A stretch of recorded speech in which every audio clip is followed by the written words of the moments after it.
Pilit kong inihahabol o naghahabol ako sa pamilya na yun. Dahil wala kang respeto, ayaw kang kausapin sa video. Magandang araw po sa inyong lahat mga amigo. Kumusta po ang lahat mga kababayan ko? Naku, nandito po tayo sa may Casa Guiniana Private Resort na kung saan nagaling ako sa may bahay ng kapatid ko.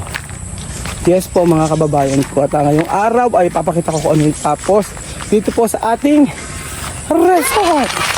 Na kung saan ay ako ay guminhawang pakiramdam at talaga may sakit ako mga kababayan ko.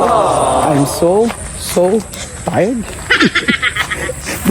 Tama na namunan ko, pambihira. Yung pasmadong bibig, ayan na. Umepekto na yung pasmadong bibig ni Kuya Raul. Pasmadong lalamunan. So ito po mga amigo ang natapos ngayong araw. Ito. Inistap ata nila ito. Gawa ng may mga gagawin dito sa part na to. Ayan na po. Ano kayang balita rito? Ano ang natapos? Aha.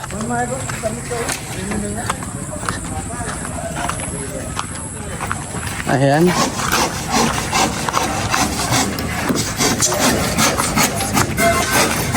Babali ba? Sure na ba? Sabi mo, mababali. Meron nga, andon. Hintayin nila. Hinantay ba? O sige, yariin muna natin yung video natin. Oo. O, okay, kuya, sa 1,000 tanong. 1,000, 1,000 pesos. Ayan na po. Kailangan matapos. So, yung hagdan, kailangan matapos hanggang bukas. Ayan. Hindi naman siya matibong pala. Akala ko naman matibong siya. Yan naman siya mga amigo. Oh. Ganyan. So ano kaya ang nangyari sa may itaas?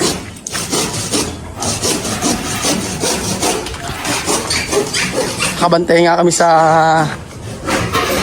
maganda rito. Yung pinakahagdanan pwede merong ano malalagyan ng bodega. So ewan ko. Naglilinis na sila dito. Masipag talaga si Tatay Mayo. Iba talaga si Tatay Mayo. And then aha. Ganyan. So bukas tapos na hagdan. Kasi matagal bakalan yan. Ano tagal bakalan? Matagal kung taas nga isang araw. Oo. Bakal yan, may ganun. Bukod ba 'yon? Oo. Ilang araw mo, pag-Webes. Miyerkules pa lang bukas. Huwebes, Biyernes. Pinakamatagal na yan. Oo, pinakamatagal. Hindi, kaya daw niya bukas eh. Kaya ba hanggang bukas?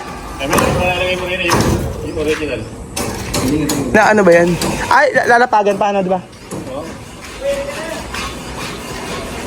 Lalapagan ano.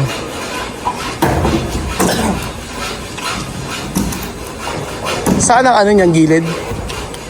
Yung gilid merong ano? May nakaganon? May nakaangka, wala? O sa taas lang? Taas lang ganon? Pinaka-post ko niya. Oh, hindi, kumbaga parang saan magsasalo? Yung bigat. Yung taas lang na yun? Oo, yung taas na yun. Hindi rin iba. Ayan ang pinaka... Sasalo. Pinasasalo. Tsaka sa baba. Oo, Sa gilid walang ganon? wala. Wala sa gilid. Yung gilaw ka mo. Oo. Ay, mag-adjust tayo ng ano rito, Ninong. Sa gilid, oh. Bababa mo, ore. Ay, yung ere. Ba? Ere, oo. Oo, madali. Automatic lagyan mo kasi tinamaan eh. Oo, tinamaan. Madali lang. Oo nga. Tinamaan. Akala ko nga maano eh, mahaba. Hindi naman pala. Sakto lang, mas mahaba pa nga sa bahay namin eh. Sakto lang yan. Oo. Pero sa plano kasi, ere. Paano ba sa plano? Ano na? Ere, nakapantay doon. Yung ano? Sa plano. Saan? Yun yun, sa corner. Paano nakapantay? Ito, ay sa baba. Ayun, nakapantay din yan. Ere? Ano? Yung sa yung wall? Ay, yung baba? Oh, yung wall Yung na. flooring? Yung wall na yan. Oo. Pantay din yan, sa plano. nag-GC lang natin yun eh. Nakatayo na kasi tayo dyan. Ah, ibig sabihin, itong ano, pinakaganon pa dapat. Dapat andin yun yung landing. Ah, dapat yun yung landing? Eh, di ba nag-adjust tayo? Iri lang in-adjust natin. Oo nga, yung gilid na yan. Iri, naiiwan na rin. Kaya nag-adjust ako rin. Saan ka nag-adjust? Doon. Sa dulo? Para makuha yung dating nila tsaka doon. Ah, oo. Pero, Dapat yung biga natin yan dito. ang una ko nga iniisip akala ko ninong may maano siya, Matarek. matarik, oo. Hindi. Nung pala sa tingin lang. Pero pag tinignan mo kasi ayan yung pinaka ano niya, hindi naman siya. Pag matarek, babaguhin natin eh. Oo, hindi pwedeng Hindi matarik. matarek. Kaya nga, yung sa bahay namin matarik eh. Alit-lit ang bahay namin doon matarik eh. Kaya sarapan lang ang katan yun. Oo. Basta baguhin na natin yun sa may taas na lang na yun. Yun na lang, palagyan mo na. Oo, saan ba pwede dumaan? Alandaan, ano yun, no? Sa dati pa rin. Akit nga ako. Asan ba yung hagdan natin? Makaakit nga. So ayun mga amigo, akit ako. Nang makita natin ang nasa taas. Ito na po mga amigo. Ang kanilang atong ating master bedroom. Talaga gusto ko talaga mga amigo yun, no? Yung view dito sa taas. Tingnan nyo. Tcharam! Sa hapon, saka sa umaga, magkakapi-kapi ka rito. Ayan po. Papakalaki ng master bedroom. Actually, parang ano siya eh. Parang pwedeng 2 kwarto. Ayan si Kuya Belgio, no? Oh, ayan. Ayan ginagawa Kuya Belgio, no? Ayan, no? Hirap na hirap maglakad si Kuya Belgio, no?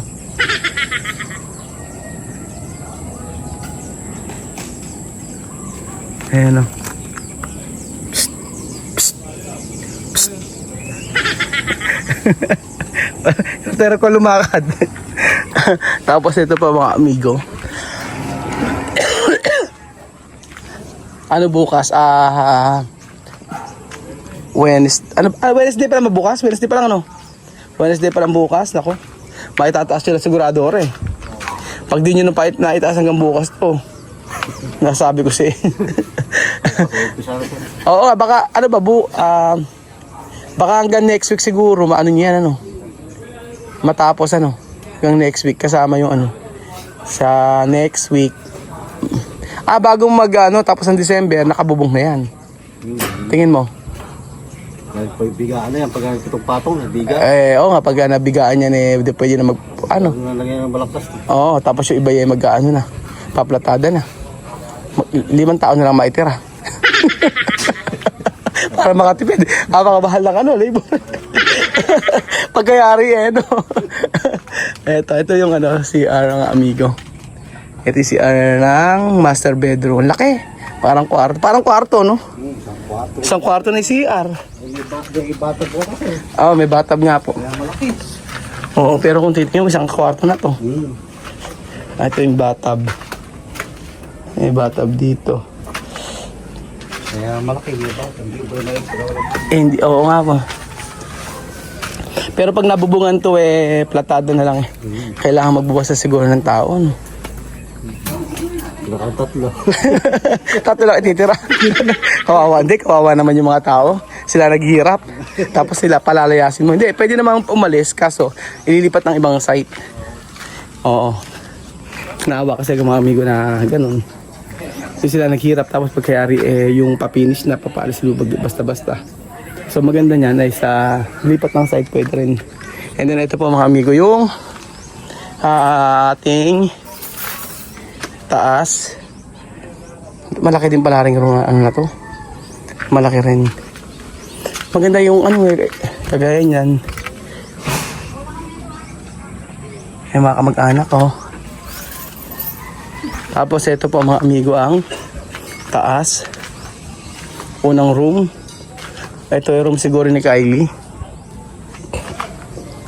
Ito yung room ni Chuchen. Gitna. Ito yung room ni Chuchay. O depende kung ano gusto nila. Pero alam niyo mga bata, hindi naman maaarte yung mga yan. Hindi masiselan ng mga bata. Ang luwang. Ito sinasabi ko sa inyo mga amigo, lalagyan ko to ng ano, ng hallway na lang to. Ayoko nang ilagay dito yung ano, yung salamin. Mas maganda gayahin namin yung sa ano, sa plano. Para at least malaki pa rin yung hallway. Ayan. Tapos ito sinasabi ko na pag-akit mo naman oh. Yung hagdan. Hindi naman siya mataas masyado. Kala lang. Una nga tingin ko napakataas ng hagdan eh. Hindi naman pala. Tapos dito lang yung may salamin. Ayan po. Tapos dito sa part na to, may sinasabi si Marvin na gagawin dito eh. Sa part na to. Actually pagpasok mo dito, pwede kang mag-ano eh. Pwede maglagay ng TV rito. Sa upuan dito. Tapos may CR doon. Tapos yung hallway dito. Ayan. Laki. Taas. Laki. Taas. Tatawa ko. Ay nako mga amigo. Ayan po, malapit na tayong matapos sa part na to. Na kung saan eh, talaga ng mga napakaganda po ng katatapusan ng ating dream house. Kung sa dati po, actually yung nakita nyo sa may resort, ito papakita ko sa inyo. Sinasabi ng iba na maliit yung Casa Guiñana private resort. Sa totoo lang mga amigo, malaki din yun pag sa personal. Malaki din siya. Ito sabi isa pa. Ito po mga amigo, ang... Ano gagawin mo sa lahat nito? Hindi, kasi sa plano yan, nakaano yan. Gibain to. Hala? Gibain naman. Hindi siya gibain, magiging hallway na yun siya. Oo. Hallway. Oo, magiging hallway. Hallway naman talaga to. Ba't O yan, ito yan mga amigo. Yung living room niya, ganyan talaga siya. Bali, ano siya, bali, nakasarado siya. Bali, ito lang yung may salamin. ano yung salamin? Ha? Ito. Hindi na siya salamin. Ano talaga dito? Sasaraduhan na. Ito ganyan? Oo.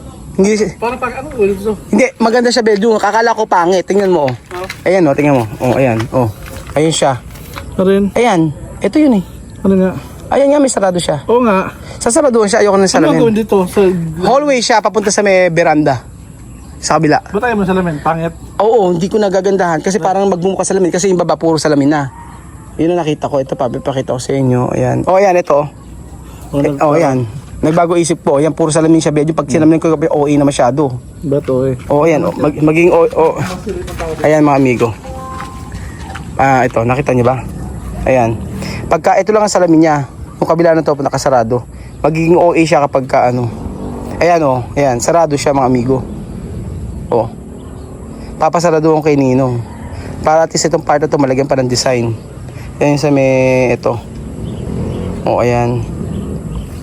Ganyan po ang katatapusan talaga niya. Kaya sabi ko kay Ninong anuhin. Ayun, tama. Bedun, talaga dapat sundin yung plano. Dapat sundin yung plano. O yan, no? Sundin yung plano. Hanggang pati sa mga ano. Pagka hindi sinunod mo yung plano, maganda. Kasi meron talaga kasi may 3D na siya naka-ano eh. Oh. Hindi ba nakita yun? Dinignan ko, kaso nga lang parang may bababaguhin ka ako kasi ang laki-laki. Para sa picture kasi ang liit-liit po mga amigo. Pero pagka ano, malaki pa pala siya. Ayan po. So, ayan Kuya Bedun, no? Thank you. Tapos, ito siya sabi nila. Yung Casa Guiñana kasi maliit. Kala nila maliit. Ayun si Billy.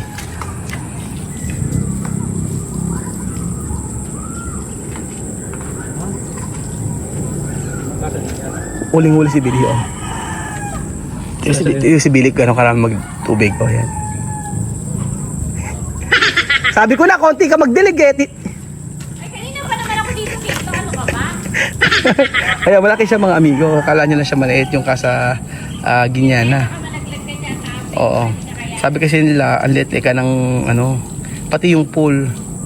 Pero pag nakita nyo sa personal, malaki po yan mga amigo. Ganyan. Si Rain, ayan. So, ayun po mga kababayan ko. Ito na po. By ano, ngayong week yan, na itaas yan lahat. Ang bilis, di ba? 1 week lang yan. Ito si After na. Ano? Saan? Oo. Ayan po mga amigo, gabi na po at tapos na pong magsipagtrabaho. Ang mga tauhan natin, nagsiuwian na sila. Sila ninong kauwi lang din halos. So mag-aalas 6 na pero padilim na. Pag ganyan mag-aalas 6. At nga pala mga amigo, gusto kong i-clarify yung sinasabing ako ang naghahabol sa pilit kong inihahabol o naghahabol ako sa pamilya na yon. Hindi po mga kababayan ko. Direkto ko sasabihin sa inyo, hindi po ako ang naghahabol. At kung makikita nyo po sa about mga message na sa araw-araw po ay siya ang nagme-message sa akin, nangangamusta. At bilang isang kaibigan niya dati, mga amigo, ay hindi naman po ako ganoon na sinasabi nila tigilan mo na yan, yung family na yan, tigilan mo na yung pakikipag-usap dyan. Ganun, dahil wala kang respeto, ayaw kang kausapin sa video, ang kinitingnan mo yung nag-video hindi siya nagpakita, yung mga ganyan, asan yung anak, ayaw ipakita sa yung anak, yung mga ganun po mga kababayan ko. Pagdating dyan, at syempre sasabihin, magagalit din sa akin iba, sabi pinagtatanggol kong pilit yung tao na ganun yung ugali, ganun po. Basta po ako, mga kababayan ko, masaya ako na sa ginagawa ko na pagtulong po sa pamilyang yung kahit na nagkaroon ng nasakitan or mayroong hidwaan na emotionally, at hanggang doon lang po mga amigo. Pero syempre, the time na tumawag ako sa kanya mga amigo, hindi ko gustong ako ang tumawag mga amigo. Gusto ko lang kasi yung pong pagpunta ng ni Amir dito sa Pilipinas ay kailangan makausap ng sponsor. So kaya lang ako tumawag is dahil yun ang nais ng sponsor na maalaman yung sitwasyon ni Amir. Malaman yung sitwasyon ni Amir. Actually, nakausap ko na po si Amir. At nang nakausap ko siya, saglit na saglit lang. At hindi ko matagal siya nakausap. Sabi niya, ay pumapasok naman daw siya. Galing daw siya sa school. Yun ang sabi niya sa akin. Pero hindi ko na yun ang Ang importante sa akin, ligtas siya at okay siya. Yun lang po para sa akin. At sabi ko, kausapin niya yung nag-sponsor. At huwag na akong kausapin niya kasi may group chat kami, mga amigo, na kung saan ay may group chat kami at doon siya magtawag. Kung ayaw akong kausapin, okay lang sa akin. Ganyan lang. Hindi naman sa yan. Yung sabihin ganyan, yung ayaw kang kausapin. Ang sabi ko lang kasi mga amigo, kasi kung talagang willing talaga na magpunta din sa Pilipinas, basta siya na mismo ang mabibigay sa akin ng passport. Ayan. Kung hindi niya bibigay sa akin yung passport, it means na parang hindi siya interesado na papuntahin yung mga anak niya dito. Ganun lang po yung mga amigo. At ano lang kasi yung sinasabi lagi sa social media o sa may mga comment na bakit ayaw pa tumigil Ruel, o ayaw pa tumigil sa pamilyang yan, yung mga ganoon. At yun, ala akong anpakialam sa nanay, sa totoo lang mga amigo, wala na, okay na sa akin yung ganyan lang. Kaibigan pa rin, pero hindi na yung kagaya dati na kailangan niya pumunta rito, ganyan, yung siya magde-demand, ganun po, hindi yun eh. Mga bata po ang dahilan. Bata po ang dahilan, pagpunta ng mga bata rito, makapag-aral, okay na po sa akin yun. At po siya naman magiging okay naman dahil hindi ako papayag na walang kasunduan sa pupunta nila dito. Walang kasunduan sa akin at saka sa nanay pagpunta ng mga bata dito. So ganun lang po mga amigo, ito ginagawa ko para sa mga bata. So pag hayaan nyo na po ako kasi yun po ang nais ng puso ko, ang tumulong sa mga batang ito. At deserve nila na tulungan dahil kung kamaling desisyon ng nanay, hindi kasalanan ng bata. So ayun po mga amigo, thank you so much po mga amigo at God bless po.